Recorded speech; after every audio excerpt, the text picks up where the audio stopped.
മുലയൂട്ടുന്ന അമ്മമാർക്ക് വേണ്ട ബ്രസ്റ്റ് കണ്ടീഷൻസ് എന്ന സ്പോക്കൺ ട്യൂട്ടോറിയലിലേക്ക് സ്വാഗതം. ഈ ട്യൂട്ടോറിയലിൽ നമ്മൾ ബ്രസ്റ്റ് എൻഗോർജ്മെന്റ്, മെസ്റ്റൈറ്റിസ് എന്നിവ പഠിക്കുന്നു.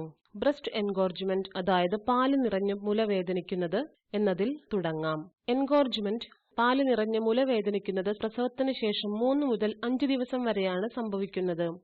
ഒരേ സമയം 2 മുലകൾക്കും ഇത് സംഭവിക്കുന്നു.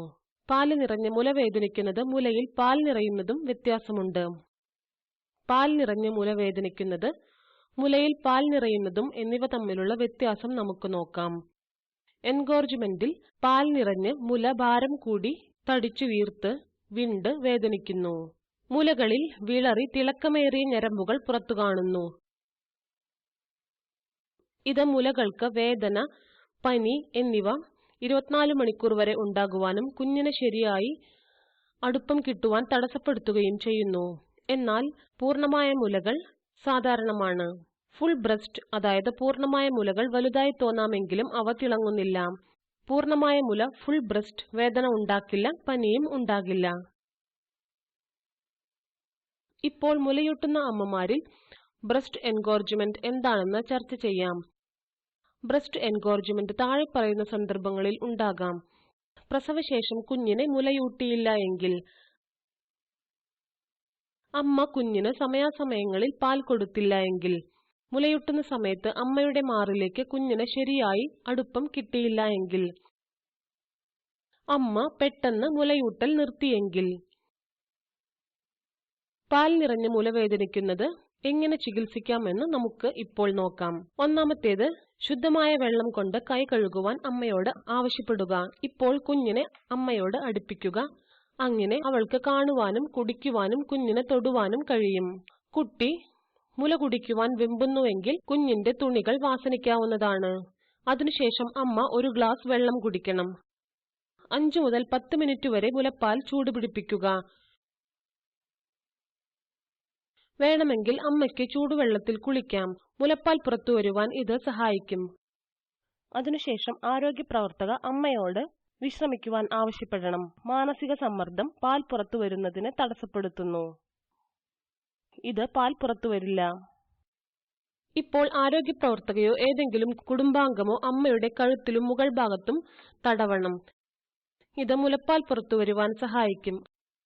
അതിനുശേഷം പിൻഭാഗത്ത് മുകളിലും മുലയ്ക്കും ഞരമ്പുകൾ ഉണ്ട് എന്നത് ശ്രദ്ധിക്കുക. പിന്നെ അമ്മ മുല മൃദുലമായി മസാജ് ചെയ്യേണ്ടതാണ്, തടവേണ്ടതാണ്. മസാജിംഗ് അവൾക്ക് വിശ്രമവും ഒപ്പം പാൽ പുറത്തുവരുവാനും സഹായിക്കും. ഇത് ഓക്സിറ്റോസിൻ പുറത്തുവരുവാനും സഹായിക്കും. ഇത് ഓക്സിറ്റോസിൻ റിഫ്ലക്സ് അല്ലെങ്കിൽ ലെറ്റ് ഡൗൺ റിഫ്ലക്സ് എന്നും അറിയപ്പെടുന്നു. ഓക്സിറ്റോസിൻ ഒരു ഹോർമോണാണ്. ഇത് മുലപ്പാൽ പുറത്തുവരുവാൻ സഹായിക്കുന്നു. ഏരിയോള മൃദുവാക്കുവാൻ അമ്മ കുറച്ചു പാൽ പുറത്തേക്ക് കളയണം. ഇത് കുഞ്ഞിനെ മുലയിലേക്ക് ശരിയായി അടുപ്പിക്കുവാൻ സഹായിക്കും. മുലപ്പാൽ പുറത്തു കളയുന്ന സമയം അമ്മ ഏരിയോളയ്ക്ക് ചുറ്റും അമർത്തണം. സ്വയം എടുക്കുവാൻ കുഞ്ഞിന് ബുദ്ധിമുട്ടാകുമ്പോൾ മുലപ്പാൽ പുറത്തുവിട്ട ശേഷം മുല കുഞ്ഞിന്റെ വായിൽ ശരിക്കു വെക്കണം.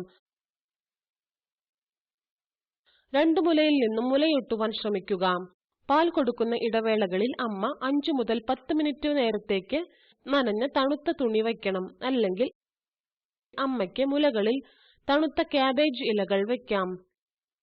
ഈ ക്യാബേജ് ഇലകൾ ഫ്രിഡ്ജ് അല്ലെങ്കിൽ മൺപാത്രത്തിൽ സൂക്ഷിക്കാം. ഇത് മുലയിൽ വേദനയും നീരും കുറയ്ക്കുവാൻ സഹായിക്കും. അമ്മ ഇടയ്ക്ക് മുലയൂട്ടണം. ഇപ്പോൾ നമുക്ക് പാൽ നിറഞ്ഞു വേദന ഉണ്ടാക്കുന്നത് തടയുന്നത് എങ്ങനെയാണെന്ന് പഠിക്കാം. ആദ്യം കുഞ്ഞ് വശങ്ങളിലേക്ക് തിരിഞ്ഞു മറയുന്നത് പോലുള്ള വിശപ്പിന്റെ സൂചനകൾ മനസ്സിലാക്കുവാൻ ശ്രമിക്കുക. Routing reflux. റൂട്ടിംഗ് റിഫ്ലക്സിൽ കുഞ്ഞ് കവിൾ അല്ലെങ്കിൽ വായിൽ സ്പർശിക്കുന്ന ഏത് സാധനത്തിലേക്കും തലതിരിക്കും. വിരലുകൾ വായിലിടുന്നത്. അവസാനം കുട്ടി കരയുവാൻ തുടങ്ങുന്നു.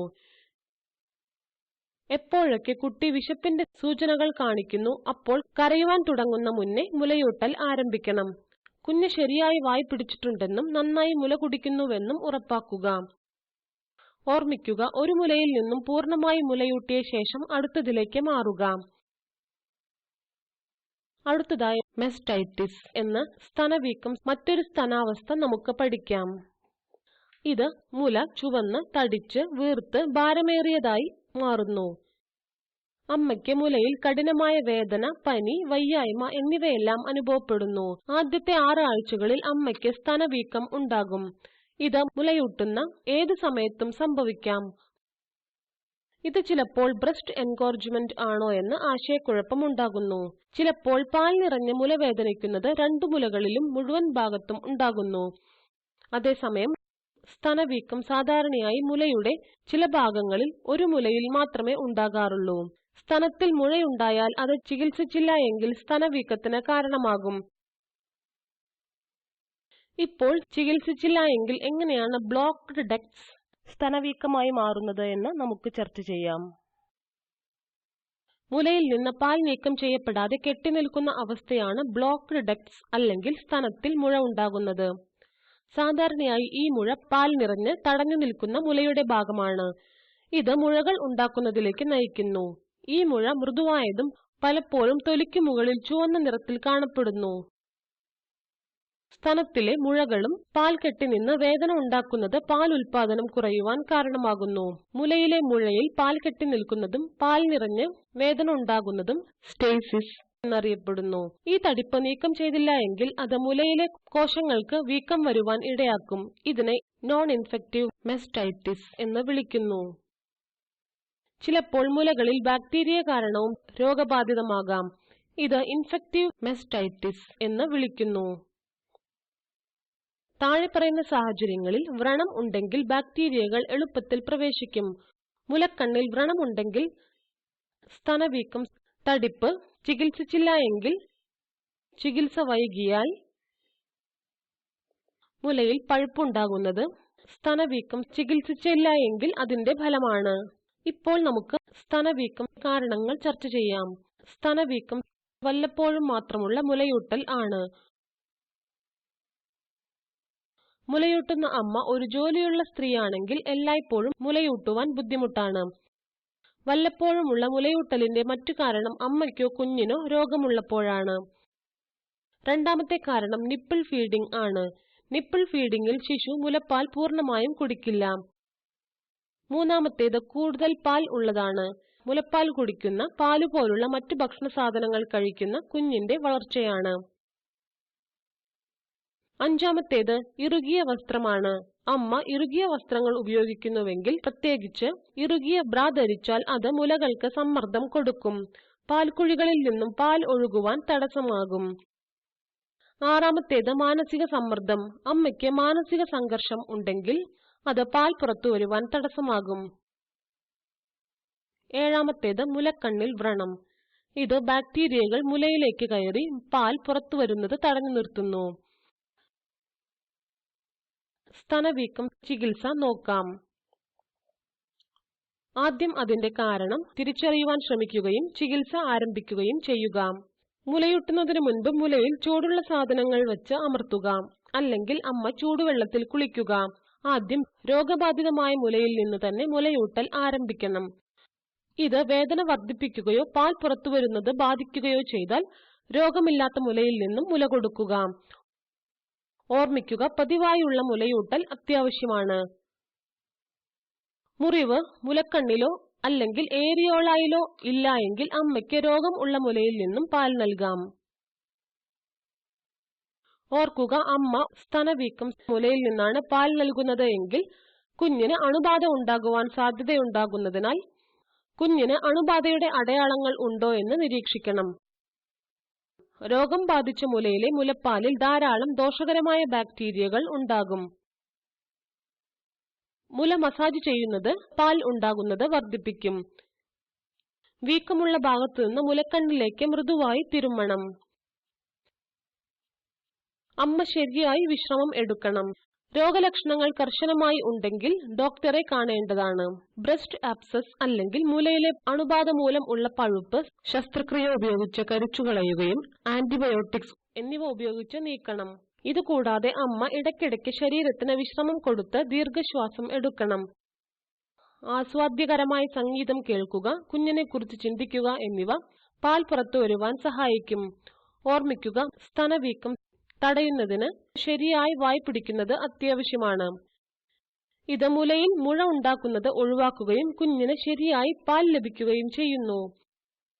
മുലയിൽ ഉണ്ടാകുന്ന ഈ അവസ്ഥകൾ തടയുവാൻ ഒരു കുഞ്ഞിന് കൃത്യമായി അടുപ്പവും സ്ഥാനവും പതിവായി മുലയൂട്ടുന്നതും പ്രധാനമാണ്. ഇത് മുലയൂട്ടുന്ന അമ്മമാരിൽ മുലയിൽ ഉണ്ടാകുന്ന വിവിധ ആവശ്യകതകളെക്കുറിച്ചുള്ള ട്യൂട്ടോറിയലിന്റെ അവസാന ഭാഗത്ത് എത്തിക്കുന്നു. ഈ ട്യൂട്ടോറിയലിൽ ബ്രസ്റ്റ് എൻഗോർജ്മെന്റ്, പാലിൽ നിറഞ്ഞ മുല വേദനിക്കുന്നത്, മെസ്റ്റൈറ്റിസ്, സ്തനവീക്കം എന്നിവ പഠിച്ചു. ഈ tutorial spoken tutorial project IIT Bombay സംഭാവന ചെയ്യുന്നു. സ്പോക്കൺ ട്യൂട്ടോറിയൽ പ്രോജക്റ്റിന് ഫണ്ട് കൊടുക്കുന്നത് NMEICT, MHRD, government of India എന്നിവരാണ്. ഈ മിഷനെക്കുറിച്ചുള്ള കൂടുതൽ വിവരങ്ങൾ ഈ ലിങ്കിലുണ്ട്. വീൽസ് ഗ്ലോബൽ ഫൗണ്ടേഷൻ ഈ പ്രോജക്റ്റിന് സംഭാവനകൾ നൽകുന്നു. ഈ ട്യൂട്ടോറിയൽ മാ ഓർ ശിശു പോഷൺ പ്രോജക്റ്റിന്റെ ഭാഗമാണ്. ഈ ട്യൂട്ടോറിയലിനുള്ള ഡൊമെയ്ൻ റിവ്യൂ ചെയ്യുന്നത് ഡോക്ടർ രുബൽ ദലാൽ, MD, ശിശു സംരക്ഷണ വിഭാഗം.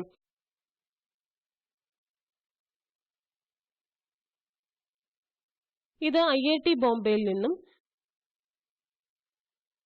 വിജി നായർ. പങ്കെടുത്തതിന് നന്ദി.